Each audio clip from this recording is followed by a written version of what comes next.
Parlons maintenant de champ magnétique. Nous avons introduit sur le magnétisme, les aimants. Nous avons aussi parlé de pôles. Parlons maintenant des champs magnétiques.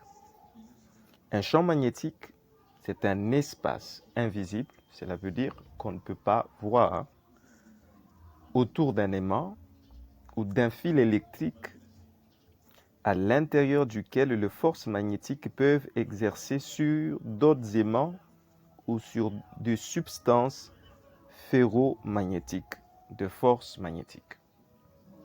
Ok, j'explique.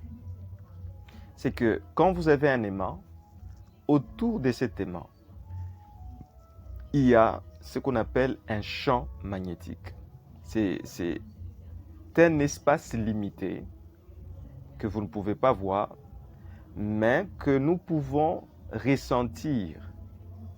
Et ici, dans la définition, on dit que le champ magnétique est aussi dans un conducteur électrique. Cela veut dire, nous l'avions déjà expliqué dans la première partie, lorsque un courant, l'électricité pour mieux dire, traverse un conducteur, un fil électrique, ce courant, ou plutôt l'électricité, va générer un champ autour de ces fils-là. Nous allons y revenir avec la partie électromagnétique. Mais ici, vous comprenez que c'est un espace dans lequel s'exerce ce qu'on appelle de forces magnétiques. Alors, les forces magnétiques qui sont des forces d'attraction ou de répulsion agissent de manière à distance. C'est pourquoi quand vous prenez un aimant, lorsque vous approchez petit à petit vers l'aimant un métal, à un moment donné, le métal est brusquement attiré vers l'aimant. C'est que le métal vient d'entrer dans ce qu'on appelle le champ magnétique. Alors, le champ magnétique, c'est fait par l'intermédiaire de ce que nous allons appeler le ligne de champ. Je vous montre, je vais vous montrer une image pour que vous voyez cela. Ok, je prends l'image. Voilà. Là, vous avez un aimant droit, pôle nord, pôle sud. Vous voyez, il y a deux lignes de champ qui sortent du pôle nord pour aller vers le pôle sud. Ces champs de force, c'est ce qui crée ce qu'on appelle un champ magnétique. Et en fonction de la forme de l'aimant, le champ magnétique peut avoir plusieurs formes. Je vous montre le champ magnétique d'un aimant en U. Vous voyez l'image? Ce n'est pas la même chose qu'un champ magnétique créé par un aimant droit. Regardez les deux images ici. Vous avez un aimant en U et un aimant en forme droite. Voilà.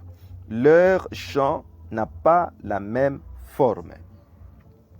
Mais maintenant, qu'est-ce qui se passe lorsque vous prenez deux aimants, vous les mettez de manière à ce que leurs pôles semblables puissent se faire face? Regardez l'image ici, c'est que les lignes de champ sont en train de se repousser. C'est ces lignes de champ qui se repoussent qui créent cette répulsion. Donc, là, nous comprenons un peu comment est-ce que les aimants fonctionnent avec des champs magnétiques. Ces champs magnétiques sont quoi? Ce sont des lignes de champ qui sortent du pôle nord vers le pôle sud.